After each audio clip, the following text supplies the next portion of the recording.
El desarrollo de públicos es una de las áreas de conocimiento básicas para que las organizaciones culturales conozcan a sus públicos, los atiendan mejor y desarrollen una relación beneficiosa para las partes.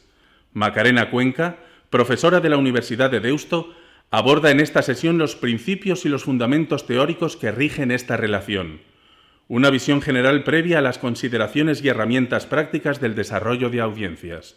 Yo he llamado fundamentos teóricos de la formación y el desarrollo de públicos, pero que bueno, que al fin y al cabo es una visión general que yo creo que después y en la que iréis profundizando. Así que bueno, lo primero os cuento un pelín, no poca cosa, pero de lo que es nuestra trayectoria, sobre todo en este tema de gestión de públicos, gestión de audiencias, y muchas veces la verdad es que me sale la palabra y suena muy rara, porque cada vez es más, está más normalizado, ¿no? Aunque para nosotros en castellano es mucho más natural hablar de públicos y que audiencias pues parece que nos suena a tele, a radio y tal, pero bueno, del concepto anglosajón que viene de audience development, al final la traducción que hacemos al castellano pues hablamos también mucho de desarrollo de audiencias, ¿no? Y es precisamente en ese contexto europeo donde empezamos a trabajar nosotros este tema, porque bueno, pues si muchos venís de la gestión cultural, pues ya sabéis que la Universidad de Deusto pues no es una de las tradicionales que tiene pues eso, el máster en gestión cultural tradicional de la Universidad de Barcelona o el de la Carlos III de Madrid o el de, bueno, lo que fuera, ¿no? Pero sí que es cierto que nosotros no entramos desde lo que es la gestión cultural, pero sí que entramos a partir de los proyectos europeos, en concreto para este tema específico de lo que es el desarrollo de audiencias, ¿no? Empezamos en ADESTE en el año 2013, sobre todo ligado a la formación y a este proyecto lo que quería era como desarrollar un perfil de lo que se entendía por el desarrollador de audiencias, vamos a decir, ¿no? Y se pensaba que quizás podía ser un nuevo perfil ocupacional dentro de lo que son las organizaciones culturales, ¿no? Según empezamos el proyecto ya vimos que aquello, bueno, pues sí, nos habían comprado la propuesta, pero que aquello realmente no tenía muchos visos, ¿no? Porque realmente el tema de desarrollo de audiencias no es algo de públicos, no es algo que se pueda encargar a una persona, ¿no? Sino que es algo que, bueno, afecta a la organización en su conjunto y va mucho más allá de un mero puesto o un mero departamento, ¿no? Trabajamos con Engage Audiences, que fue un estudio del que hoy os voy a contar alguna cosa porque es interesante. Fue un estudio que encargó la Comisión Europea a un consorcio y que quería hacer un mapeo de buenas prácticas en desarrollo de públicos a nivel Europa. Y entonces es un estudio que estudia 30 casos, entre los cuales en España nosotros aportamos al Auditorio de Tenerife y el Mercat de les Flors.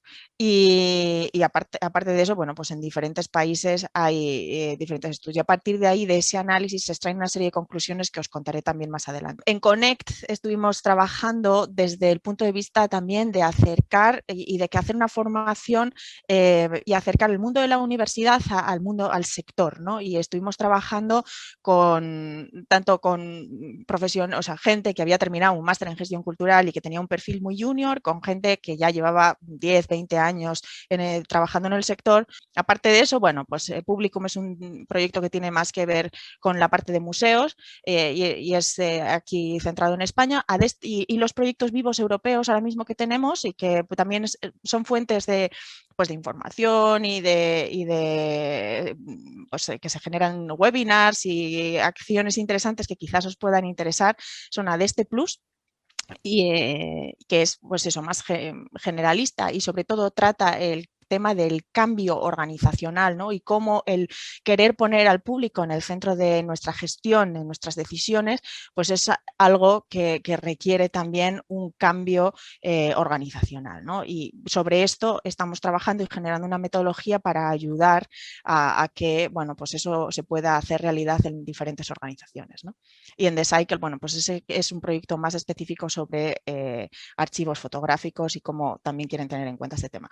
En definitiva, lo que quiero decir, esto solamente es en los proyectos en los que nosotros hemos trabajado, pero sí que es cierto que cada vez más, y aunque Carlos decía efectivamente también, ¿no? De forma desigual, porque este tema se empieza a trabajar desde hace más de 20 años, ¿no? En países como Reino Unido, los países nórdicos, que son países que están con nosotros en el consorcio y de los que nosotros hemos aprendido mucho, pero cómo al final, bueno, esto ha sido como una especie de mancha de aceite que se ha ido haciendo más grande, ¿no? Y que ha ido calando y que cada vez este tema ha ido cobrando pues más relevancia, ¿no?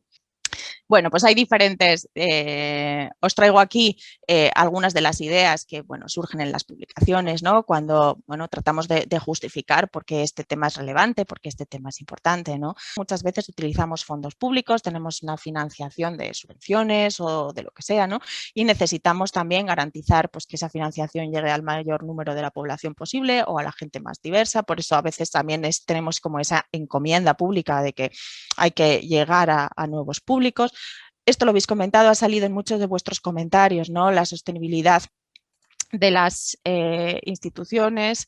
A ver, por aquí sigue habiendo comentarios, ¿no? Para saber cómo llegar a ciertas capas del público abandonadas de la oferta porque son difíciles de alcanzar, hay que salir del círculo vicioso, efectivamente, ¿no? Bueno, hablamos de sostenibilidad, si no tenemos público, pues al final parece que al menos una de las patas muy importantes de la sostenibilidad pues se cae, ¿no? La idea de la cultura, ¿no? Como algo sagrado del que se hablaba en algún momento, ¿no? Y ese derecho a la cultura.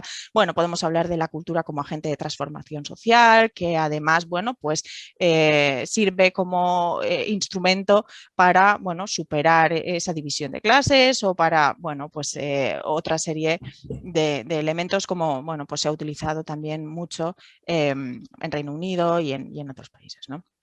Teniendo en cuenta una visión más de gestión, ¿no? Cuando ponemos ahí en el medio audiencias públicos, ¿no? Realmente tendría que ser un equilibrio también de objetivos no solamente económicos, ¿no? Sino también culturales, artísticos y también social, ¿no? De querer llegar a públicos. Y por tanto, bueno, sin público no hay hecho cultural, sin ese encuentro que se genera, pues efectivamente pues no tendría sentido todo lo que hacemos, ¿no?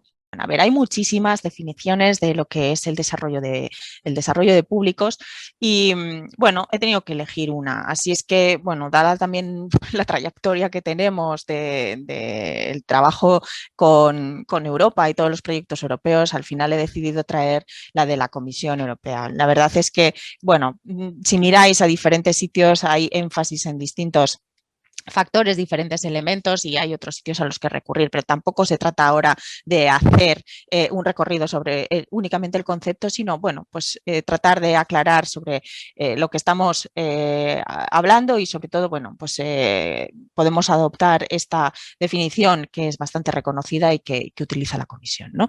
Entonces, bueno, lo que dice la Comisión es que el desarrollo de públicos es un proceso que se produce, ¿no? Interactivo, hablabais, aparecía ahí en la nube de sueños, bueno, de sueños no, en la nube de palabras, perdón, bueno, esa palabra de diálogo, ¿no? De interacción, ¿no?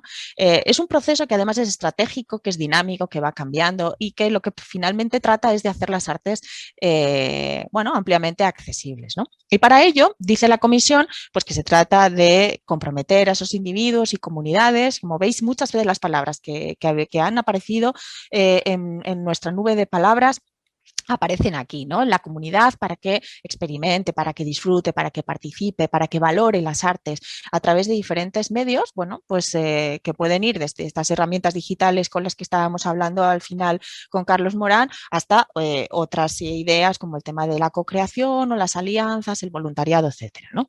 Es interesante que al final, bueno, desarrollo de audiencias es verdad que se puede, desarrollo de público se puede entender de diferentes formas, ¿no?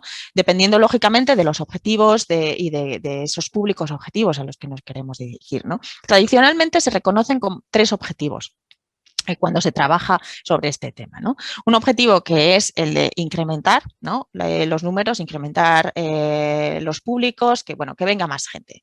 Bueno, aquí normalmente lo que estamos es atrayendo más gente, pues normalmente del mismo perfil. Ya sabéis que, bueno, pues existe un perfil relativamente determinado, pero bueno, el objetivo puede ser eso, que vengan simplemente más. El objetivo puede ser que vengan diferentes. Yo me acuerdo, por ejemplo, cuando trabajábamos en el experto, una de las personas que trabajaba en la sala cero en Sevilla, ellos tenían la sala llena y su objetivo no era atraer más gente, ya la tenían llena. Lo que pasa es que querían diversificar los públicos, ¿no? Que sería este otro objetivo de aquí, ¿no? Y en ese caso, pues ellos querían que bajar la media de edad, atraer gente más joven y para ello pues tenían que cambiar la forma de hacer o hacer otras cosas, porque si no, pues si seguían como estaban, seguían teniendo la sala llena, pero ellos no estaban satisfechos con eso, ¿no? Se habían marcado ese otro objetivo. Y otro objetivo pues sería este de profundizar en la relación con las audiencias o lo que ha salido en la nube de palabras como fidelizar, ¿no? Que quizás es la palabra que nosotros más utilizamos. Bueno, no olvidéis estos 3 objetivos porque los vamos a retomar un poquito más tarde.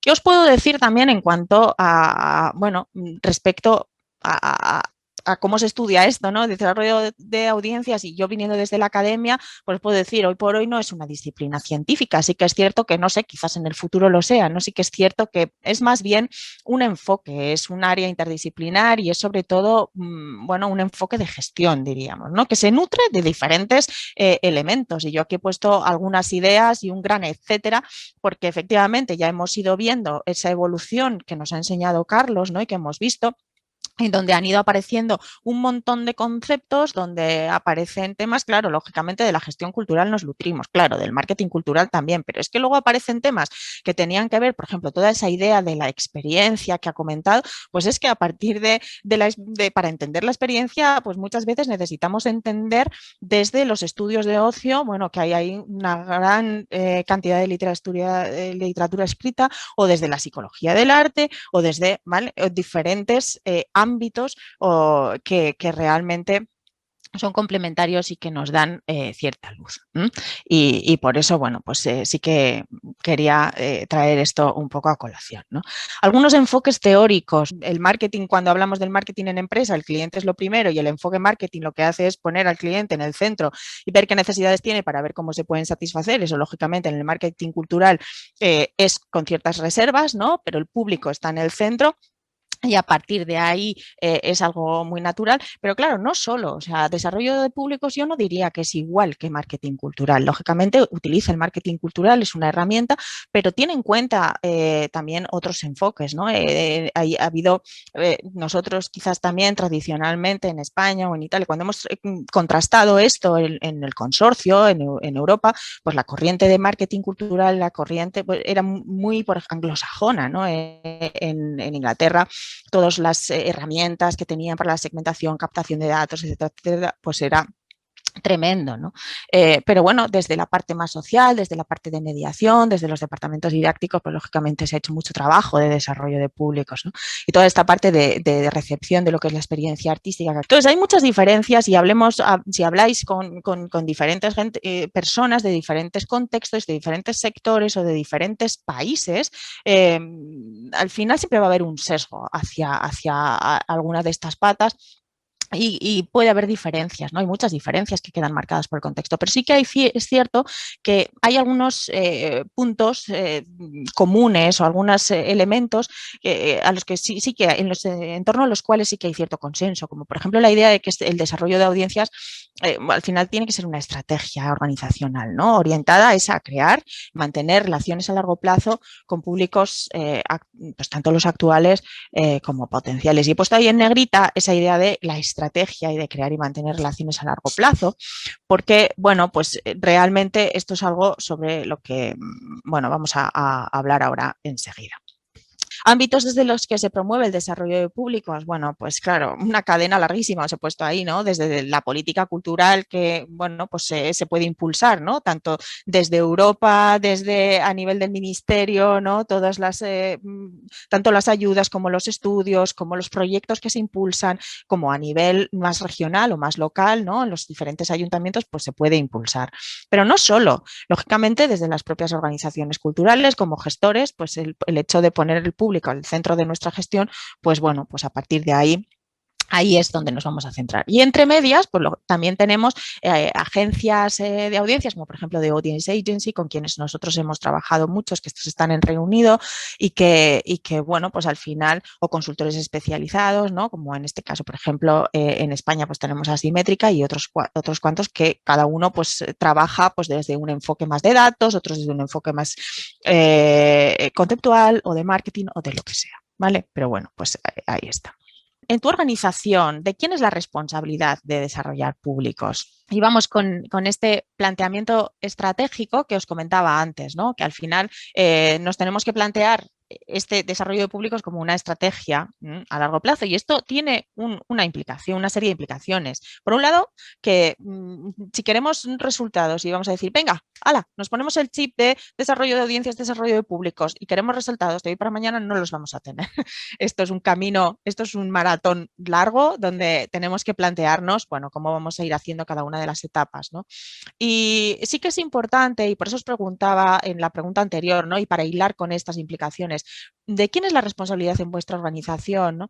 Sí que es cierto que es muy habitual que sea de una función específica o que a veces como que se le cuelga el San Benito, ¿no? Y que tradicionalmente esa función pues ha sido marketing, marketing y comunicación, ¿no? A veces, pues igual podemos, ¿no? En determinados lugares, pues del departamento didáctico, ¿no? Pues porque al final también ahí tienen que, pero bueno, al final desde marketing, desde comunicaciones, desde donde comunicamos, ¿no? Y donde nos viene la venta de entradas, vamos a decir, ¿no? Pero sí que es cierto que al final, para llegar a una visión más evolucionada de lo que es la puesta en práctica de este concepto, sí que es importante el trascender ese ámbito y el que sea una estrategia de la organización en su conjunto, ¿no?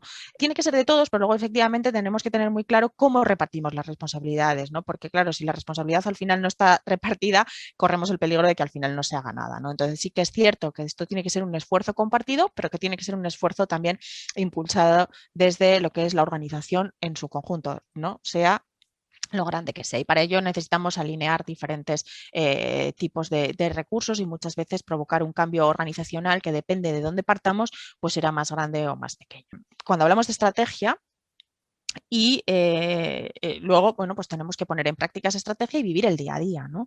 Entonces, ¿qué es lo que, qué conceptos podemos distinguir aquí? Nosotros hablamos, y estos son conceptos de gestión pura y dura, que no es que tengan que ver exactamente con la gestión con la gestión cultural o que sea propio del ámbito de las artes escénicas, sino que simplemente lo podemos trasladar, ¿no? Son conceptos básicos de gestión, que es decir, al final nosotros necesitamos analizar dónde estamos, analizar nuestra posición estratégica, hacer ese análisis de quiénes somos. Muchas veces con los estudiantes trabajamos incluso, ¿no? ¿Dónde aparece, no? ¿Dónde aparece el público ahí en nuestra misión? ¿Tenemos una misión?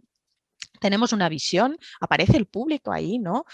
¿Cuál es nuestra prioridad, no? ¿A dónde queremos llegar y de dónde partimos, no? Y ese diseño estratégico, lógicamente, donde aparecen esos objetivos estratégicos que queremos alcanzar y tenemos que buscar ese camino que es el mejor para poder llegar a ellos. Y ese camino muchas veces no es único, sino que aparecen una serie de alternativas estratégicas que tendremos que valorar y tendremos que ver, bueno, pues por dónde nos compensa más ir, cuáles igual son demasiado arriesgadas, requieren demasiados recursos, qué resultados nos van a dar y cuándo, cómo de factibles y qué impacto, ¿no? Tienen cada una de esas alternativas. Para al final, pues eso, elegir una opción y decantarnos por ella y ponerla en práctica, ¿no? Por tanto, desplegar y poner en práctica, priorizar todas esas acciones para poner en práctica esa estrategia que hemos elegido, ¿no? De alguna manera, en todas las organizaciones, sean del tipo que sea, hay tres tipos de decisiones, ¿no? Hay unas decisiones que son estratégicas, otras que son pues, organizativas, que tienen que ver más con los recursos que necesitamos, el cómo nos organizamos, ¿no? En la estrategia nosotros decidimos a dónde vamos y cómo vamos, y después tenemos que poner eso en práctica y decir, vamos a poner los recursos, vamos a poner las personas, vamos a poner los espacios, vamos a poner el presupuesto, vamos a poner lo que sea que necesitemos para, teniendo en cuenta a dónde queremos llegar, ver bien cómo utilizamos esos recursos que lógicamente son escasos, ¿no? Y en la operativa del día a día, pues lo mismo. Entonces, aquí, en función de estos objetivos que nos marquemos, pues vamos a seleccionar cuáles son las alternativas que mejor nos encajan, ¿no? Entonces, esas alternativas, en nuestro caso, en las artes escénicas, claro, pues tiene que ver con la oferta, con la programación, que puede ser la programación principal, pero pueden ser también otras actividades que están de satélites alrededor o que tenemos para diferentes tipos de públicos y por tanto en el otro lado estará el público al que nos dirigimos y por tanto sus motivaciones de asistencia. ¿Cuáles son esos objetivos? los que hemos comentado antes, los objetivos de profundizar y fidelizar al público que ya tenemos o tratar de crear nuevos públicos, de desarrollar nuevos públicos a través de ampliar esa base pues, de espectadores, ¿no? O de diversificarla, ¿no? Es decir, queremos que vengan más o queremos que vengan gente que vengan. La receta del éxito, ¿existe o no existe? ¿No? Bueno, pues realmente, a ver, una receta como tal, pues ya os imagináis que no hay algo que digas, pues funciona independientemente de la organización, de si es grande, pequeña, dónde esté, si está en un pueblo, si está en el centro de la ciudad, si hace esto, pues a ver, hay que muchas veces probar y en función de la organización, de su contexto, de su realidad, hay ciertas cosas que funcionan en unos sitios y en otros no, lógicamente una receta como tal, ¿no? Pero sí que es cierto que existen una serie de herramientas y al final pues lo que nos va dando también el conocimiento y los estudios es, bueno, una serie de elementos hacia donde ir enfocándonos o ir teniendo en cuenta que luego pues lógicamente tendremos que adaptar y tendremos que ver cómo los hacemos nuestros y cómo los aterrizamos, ¿no? Pero bueno, pues sí que nos pueden orientar un poco, ¿no? Y en este sentido creo que tiene mucho valor un estudio de buenas prácticas que os comentaba este proyecto, ¿no? Cuando os comentaba la trayectoria al principio, la que tenemos nosotros desde la Universidad de Deusto, y os comentaba, uno de los proyectos era Engage Audiences, que lo que hizo fue ese mapeo de 30 casos de buenas prácticas, vamos a decir, diversas, no es solamente de artes escénicas, tiene en cuenta lo que es el sector cultural en su conjunto y bueno, pues podéis encontrar casos casos de bibliotecas, casos de artes escénicas, casos de, bueno, en fin, diferente, ¿no? De música y así, ¿no? Bueno, entonces lo que se hizo fue analizar estos casos que hemos considerado, hemos mapeado, hemos encontrado en diferentes contextos, diferentes geografías de, bueno, pues lógicamente no siempre tienen éxito porque lógicamente a veces las cosas salen mal, ¿no? Pero bueno, en estos casos, ¿qué eran aquellos elementos que parecía que tenían en común, aquellos factores que se consideraban interesantes, bueno, interesantes no, como que influían, ¿no? Podríamos hablar de factores clave de éxito o algo así. Bueno, pues al final nos salieron como 8 ideas, 8 elementos que, bueno, si los veis aquí y ahora vamos a hablar y os voy a comentar.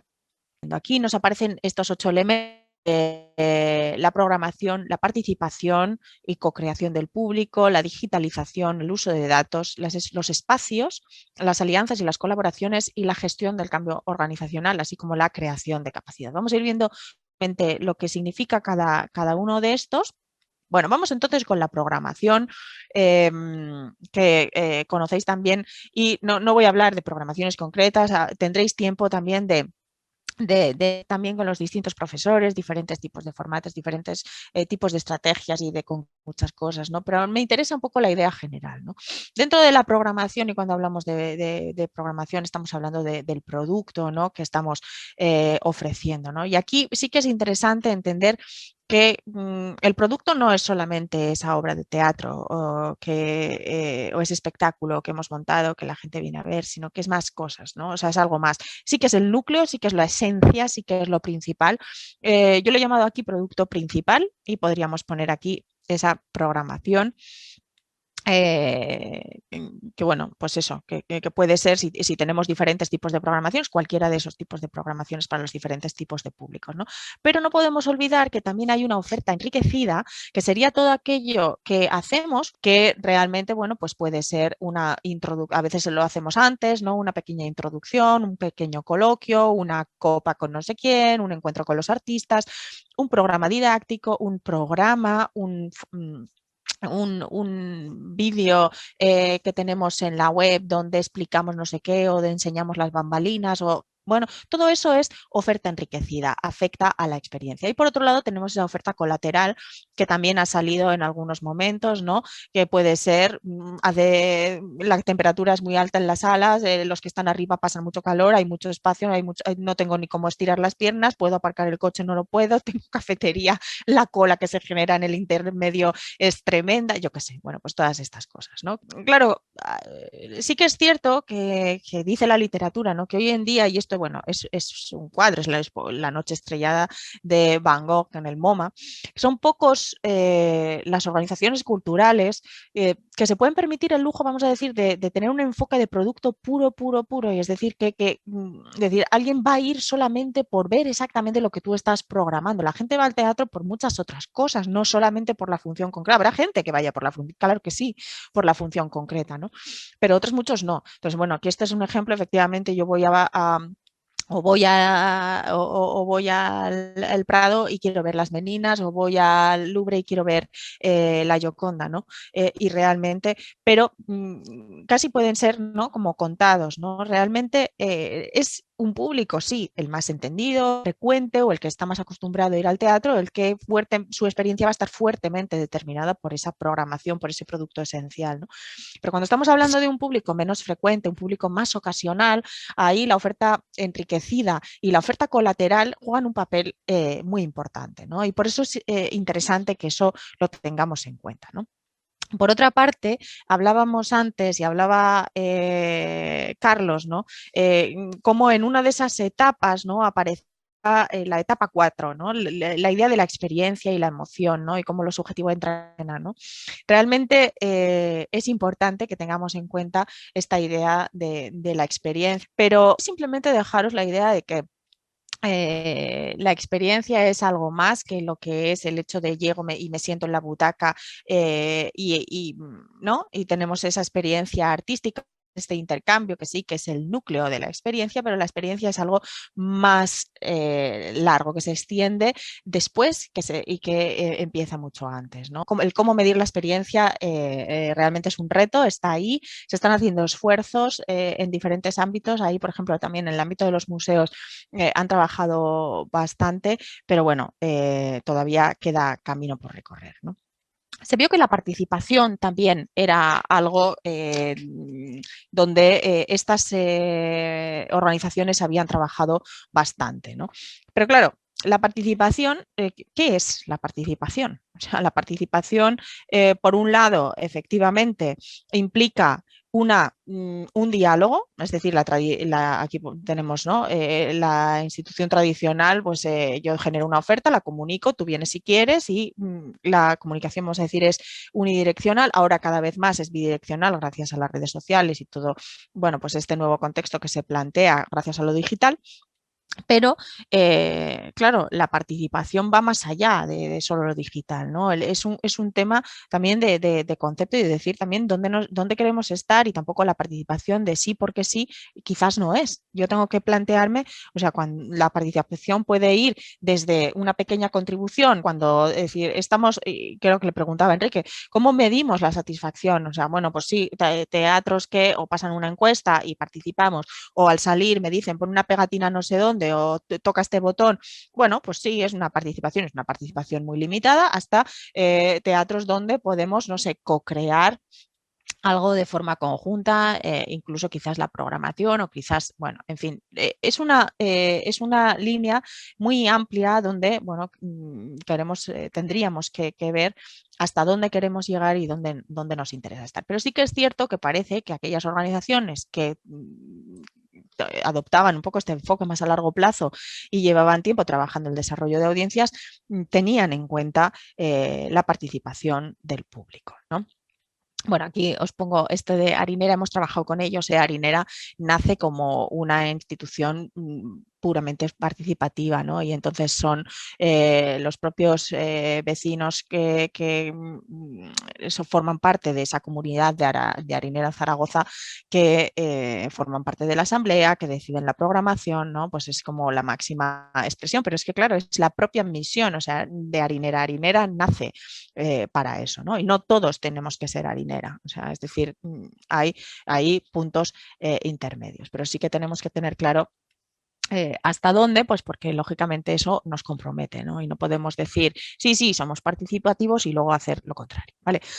La digitalización, pues lógicamente esto es algo que no es que sea solamente un factor de éxito dentro de lo que tiene que ver con el desarrollo de públicos en las artes escénicas o en la cultura, sino que es algo que está a la orden del día en todas las empresas y que por tanto es una realidad que dentro de poco ser un factor diferenciador a ser simplemente algo que es una obligación, ¿no? Y que con lo que hay que es un requerimiento mínimo, vamos a decir, ¿no? La digitalización, ¿qué es? ¿Tener unas redes sociales? Pues no, ¿no? Ya lo veíamos antes, pues la digitalización nos puede afectar a diferentes ámbitos, desde la parte un poco, pues eso, de personas, de decir, oye, pues podemos entrar en relación con nuestras audiencias, con creadores, podemos tener experiencias ahí incluso de co-creación a través de lo digital, productos y servicios que se plantean a veces actividades pues que quizás tienen que ver con coloquios, con otro tipo de, no sé, pues se plantean también quizás actividades que tienen que ver más con esa oferta enriquecida de la que hablábamos antes, que por qué no, ¿no? Y que podría ser. O que elementos, lógicamente, como el hecho de que tiene que ver con la comunicación, la distribución, todo el proceso de compra de las entradas, cómo facilitar y que hoy en día como consumidores, ya no de teatro, sino de cualquier otra cosa, pues estamos acostumbrados a movernos y hacerlo todo a través del móvil, etcétera, etcétera, ¿no? O los propios procesos de gestión y de cómo utilizamos los datos, los almacenamos, etcétera, etcétera. Pues claro, lógicamente necesitamos conocer nuestros públicos, sus necesidades y para, bueno, pues lógicamente tenerlos en cuenta y darles respuesta, ¿no? Pero claro, esto implica una serie de procesos que tenemos que ver también hasta dónde tenemos recursos, hasta dónde nos queremos comprometer y lo importante no es tanto en sí, yo os diría, claro, el recoge es maravilloso pensar, no sé, yo cuando vemos a los de Inglaterra y de Audience Agency te enseñan los sistemas de segmentación que tienen allí, como, pues es fantástico, sí, maravilloso, pero bueno, igual no tenemos recursos para hacer eso. Lo importante, aparte de recoger datos y poder gestionarlos, es pensar inteligentemente, es decir, ¿qué vamos a hacer con esos datos? Porque igual no son tantos los datos que necesitamos, ¿no? Luego, claro, tener ese planteamiento estratégico y decir, vale, sí, vamos a conocer a nuestras audiencias, pero ¿qué es lo que yo quiero conocer? Y de eso que quiero conocer, ¿qué es algo que me interesa y es bonito saber de las audiencias? ¿O realmente es que voy a hacer algo con esos datos? Pues es que de eso se trata, es que deberíamos empezar por ahí, deberíamos empezar por esta parte de esta intervención basada en datos y qué es lo que necesito, ¿para qué? Para tomar buenas decisiones de gestión. ¿Vale? Bueno, el siguiente de los elementos serían los espacios. Es decir, hasta en estas organizaciones que veíamos, pues también jugaban con los espacios, ¿no? Y a veces el espacio puede ser una barrera, es decir, alguien que no ha ido nunca al teatro, entrar, pues puede dar cierto respeto, puede hacer sentir pues que quizás igual tú no perteneces ahí, a lo mejor a veces hay que salir y bueno, pues lo mismo que a veces pues también se sale a la calle, ¿no? O se sale o a las aulas o se sale a diferentes... es cierto pues que al final jugar con el tiempo y el espacio pues nuevas posibilidades, especialmente cuando queremos llegar a nuevos públicos, ¿no? Aquí los ejemplos que os he traído, Play a Pie and a Pint, que bueno, es un teatro que era una antigua iglesia en Inglaterra. Y lo que hacen es, bueno, servir, o sea, hacen funciones cortas a mediodía a la vez que sirven las comidas, ¿no? Por eso a pie and a pint, ¿no?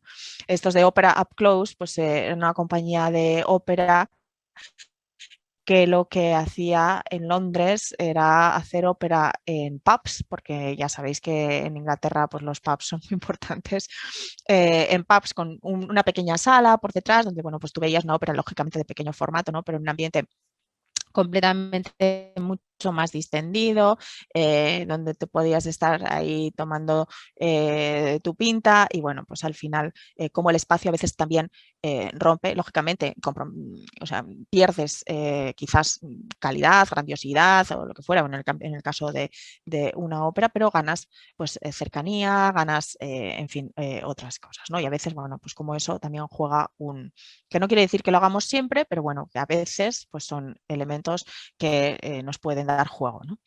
Las alianzas y las colaboraciones. Y aquí yo veía Künstlerhaus, pues no es del sector de las artes escénicas, yo lo he puesto simplemente porque fue uno de los casos que yo documenté, era una Asociación de Artistas en Viena, ¿no? Y entonces estos eran muy, o sea, tenían 500 artistas, pero luego lo que era la gestión era muy pequeñita, estaban 5 y no tenían muchos recursos, tampoco la estructura, ¿no? Y nos comentaron que ellos trabajan muchísimo con alianzas y colaboraciones. Sí que habían hecho una segmentación y decía, bueno, pues este año es que estamos centrados en el público familiar, el año que viene vamos a trabajar con una comunidad que hay de enfermos de no sé qué, bueno, tenían como un plan hecho, ¿no? Y claro, pues ¿qué es lo que hacían? Identificar agentes, ¿no?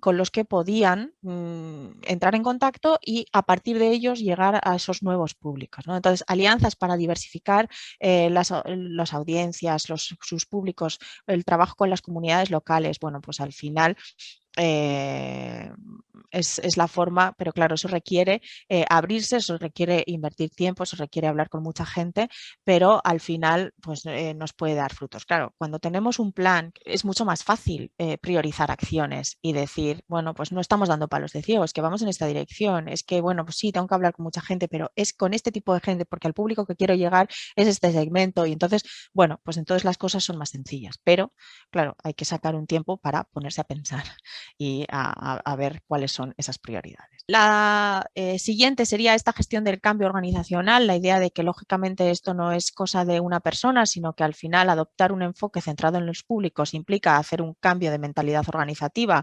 implica tener que ponerse a trabajar juntos muchos departamentos, implica juntarnos, hacer reuniones, nuevos mecanismos de coordinación, a veces quizás nuevas funciones dentro de la organización o a veces incluso nuevos puestos, quién sabe, ¿no? Pero eso implica darle una vuelta a, no solamente al qué hacemos, sino el cómo lo hacemos y cómo estamos trabajando, ¿no? Y quiénes son las personas involucradas, para que no nos pase eso, ¿no? Decir, sí, es una responsabilidad de todos y de nadie. No, no, no puede ser que no es de nadie, sí, desde todos, pero no, no puede ser que no es de nadie, ¿no? Porque si no, al final acabamos no haciendo nada, ¿no?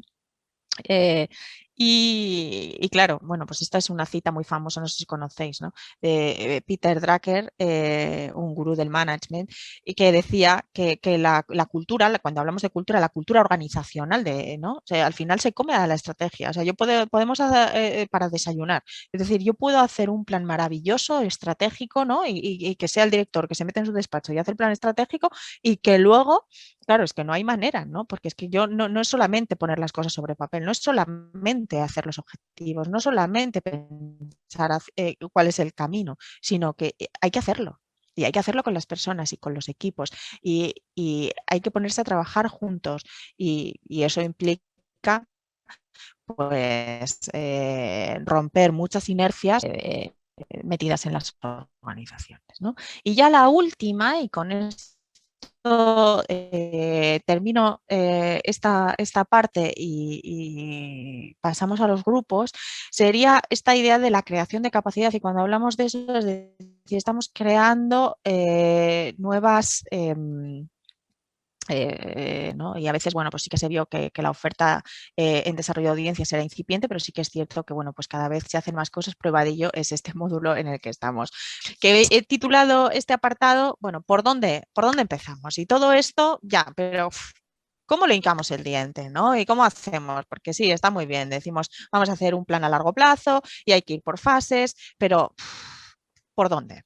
Bueno, yo os voy a compartir aquí una reflexión que hicimos a partir de, y toda esta presentación, además que aparte que la vais a tener, está basada en una publicación que hicimos, que es lo que llamamos en la universidad, vamos a decir no académica, y que está muy orientada al propio sector, ¿no? A los profesionales, con un lenguaje divulgativo, vamos a decir, y basado en lo que nosotros hemos aprendido de los proyectos. Y os voy a pasar el link también para que lo podáis descargar, porque es obviamente gratuito y está en digital y descargable en la web. Lo hicimos dentro del proyecto Connect, que era otro de los proyectos que os ponía ahí en la línea del tiempo al principio cuando hemos empezado. Y cuando empezamos aquel proyecto, normalmente, pues claro, siempre empezamos con esa parte de analizar, ¿no? Bueno, pues en este caso, como era un proyecto donde queríamos crear pues un posgrado, ¿no? El que luego se llamó el experto en estrategia de públicos, en aquel momento no sabíamos lo que íbamos a hacer, sí que necesitábamos detectar necesidades, necesitábamos captar las ideas desde el propio sector, necesidades formativas por un lado, y luego ya había una parte en el cuestionario donde les decíamos, bueno, si quieres puedes abandonar y si quieres ayudarnos un poco más te puedes quedar, ¿no? Y ahí teníamos pues conseguimos más de 200 y pico respuestas porque era una encuesta a nivel europeo, ¿no? Y pudimos sacar algunas conclusiones. Entonces voy a contar algo que tiene que ver con eso. Bueno, pues preguntamos a la gente que contestó la encuesta. Por un lado, esto que veis aquí, ¿no? Es decir, o sea, cómo estáis actualmente? Yo antes, cuando hemos empezado la sesión, os decía cómo es de importante, cómo es de prioritario para vuestra organización el desarrollo de públicos, ¿no? Poco importante, nada importante, muy importante, ¿no? Y partíamos de ahí. Nosotros preguntamos esto, que eran 4 afirmaciones que decían, las ideas del desarrollo de audiencia son completamente nuevas para nosotros, es decir, no tenemos ni idea, no estamos, bueno, nada. 2, como otro segundo estadio de, bueno, sí, algo hemos oído hablar, pero tampoco tenemos muy claro lo que implica. Un tercer estadio donde sí, conocemos el concepto y de hecho estamos haciendo cosas. Ahora, cosas puntuales, que eso también comentaba Carlos antes, que era como la tónica general y de hecho era la parte que nos salía con mayor porcentaje cuando analizábamos por países. En España había un gran porcentaje concentrado en este punto, ¿no? Es decir, estamos llevando a cabo, pero son más bien proyectos, ¿no? Y un porcentaje más pequeño sí que nos decía, pues sí, que llevaban ya mucho tiempo y que llevaban haciendo esto, además con un enfoque de largo plazo, que era lo que os decía, ¿no? A lo que tenemos que tender y lo que debería de ser, vamos a decir, ¿no? Entonces, teníamos eso por un lado y por otro lado había otra pregunta que era, bueno, ¿y qué haces? Cuéntanos qué haces, ¿no? ¿Cuándo utilizas? Y teníamos una batería de 16 herramientas que tienen que ver con el desarrollo de públicos y que los agrupamos después. Esta agrupación la he hecho yo después a la hora de analizar los datos estadísticamente, ¿vale? Y entonces os enseño la pregunta anterior y esta pregunta porque el resultado aparece de cruzar ambas preguntas.